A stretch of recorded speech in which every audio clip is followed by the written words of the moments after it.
এলো রে, মনে পড়ছে না কি করবার।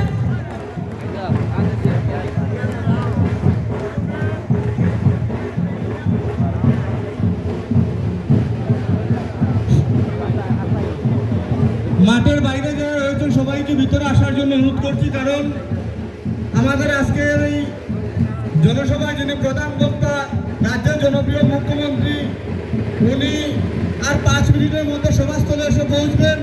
তাই মাঠের বাইরে যারা রয়েছেন সবাইকে মাঠের ভিতরে প্রবেশ করার জন্য অনুরোধ রাখছি। আজকের লোকসভা নির্বাচনকে সামনে রেখে আজকের যে জনসভা, আমাদের এই জনসভায় যিনি প্রধান বক্তা, রাজ্যের জনপ্রিয় মুখ্যমন্ত্রী, উনি আর 5 মিনিটের মধ্যে আমাদের মাঝে এসে উপস্থিত হবেন। তাই মাঠের বাইরে যারা রয়েছেন সবাইকে মাঠের ভিতরে প্রবেশ করার জন্য অনুরোধ রাখছি। আমি আবার অনুরোধ রাখছি, আমরা মহিলা দিদিদেরকে বসার ব্যবস্থা দিন। আপনারা যারা যুব মোর্চা আছেন আপনারা একটু সহযোগিতা করুন। আপনারা সবাইকে আবার অনুরোধ রাখছি, খুবই ভালো হবে।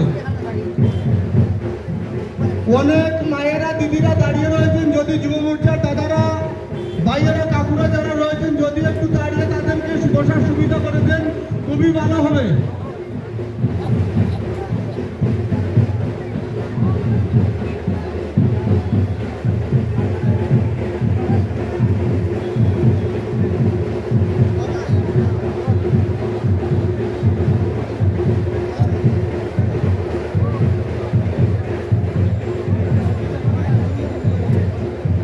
তোমায় জানাই স্বাগতম।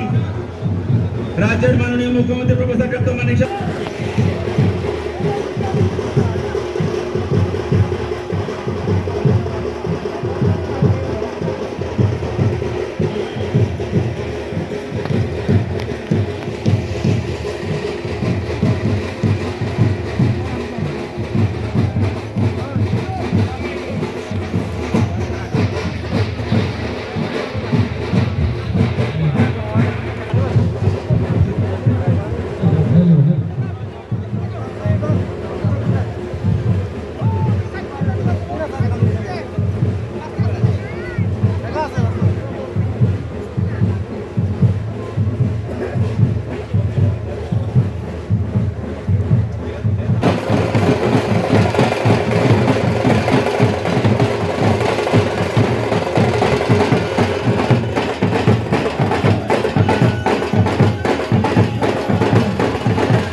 বাগপাশা বিধানসভা কেন্দ্রের মাননীয় বিধায়ক শ্রী যাদব মহোদয়কে বরণ করে নিচ্ছেন আমাদের মহিলা মোর্চার নেতৃত্বরা।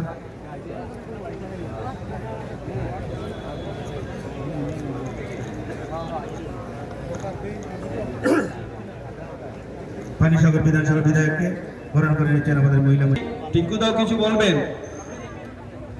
আগামী নির্বাচন 26 তারিখ, আমরা সবাই প্রস্তুত। এই জনসমাবেশ দেখেই বোঝা যাচ্ছে বিপুল ভোটের ব্যবধানে আমরা এই আসনে আমাদের প্রার্থীকে জয়ী করব। আজকের এই আবেদন রইল সবার প্রতি, আমার পানিসাগরবাসীর প্রতি বিশেষ আবেদন রইল 26 তারিখে বিপুল ভোটে আমরা জয়ী করব আমাদের ক্যান্ডিডেট কৃতিদেবী সিং দেববর্মা মহোদয়কে। উনি আমাদের ত্রিপুরারই মেয়ে, বিবাহ সূত্রে বাইরে ছিলেন। মহারাজ কিরিট বিক্রম বাহাদুর মহারাজের কন্যা, বিবাহ সূত্রে বাইরে ছিলেন। উনি এখন এখানে এসছেন, এখানে কাজ করবেন, সেবার কাজে নিয়োজিত হবেন। তাই ক্যান্ডিডেট সম্বন্ধে কারো কোনো সন্দেহ নেই। অনেকে বলছেন বাইরে থেকে এসছেন, কিন্তু জন্ম কর্ম সব এইখানে, এটা সবার জানা থাকা উচিত।